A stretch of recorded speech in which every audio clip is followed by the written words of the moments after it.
Кайырлы күн достар. Бүгін сіздермен мен Айгерім үй жағдайында тауық аяқтары менен шашликтің жасалуы және қалай мариноватталуын көрсететін боламыз. Ал ендеше кеттік, соңына дейін менімен бірге болыңыздар. Тауық аяқтарын осылай ыңғайлы етіп бөліп алдым. Алдын ала мұз кезінде бөліп алсаңыздар, тауық аяқтарыңыз жақсы бөлінетін болады. Одан кейін барып майонезімізді, одан кейін кепчугімізді шашличный, кепчуктан кейін приправамызды, магазиндердің кез келгенде сатылады осылай шашликке арналған приправа, соны алып қосасыздар.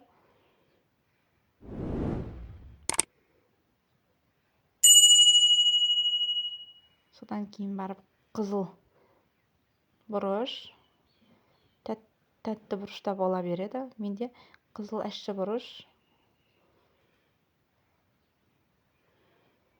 бұрышты салдық, тұзды, одан кейін қара бұрышты салып алатын боламыз. Тұзды дәміне қарай өлшеп саласыздар. Қара бұрышты да. Одан кейін осылай газдалған сусын алып, сарыағаш суын алып қосатын боламыз.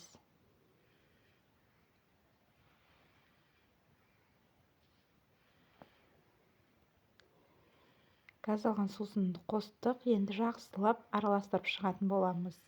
Мен толық рецепті описанияда жазып қалдыратын боламын. Әр отбасы өзіне шақтап жасау қажет.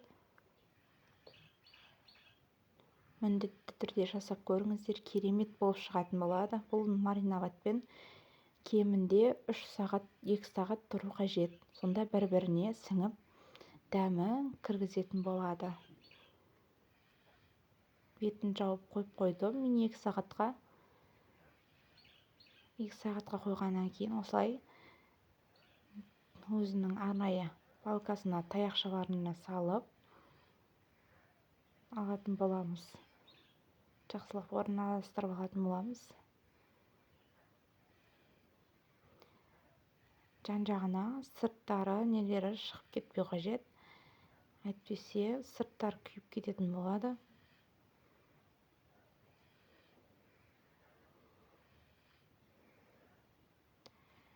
Барлығын палочканың өлшеміне қарай орналастырып, мен 3 аяқтан 4 аяқтан орналастырдым.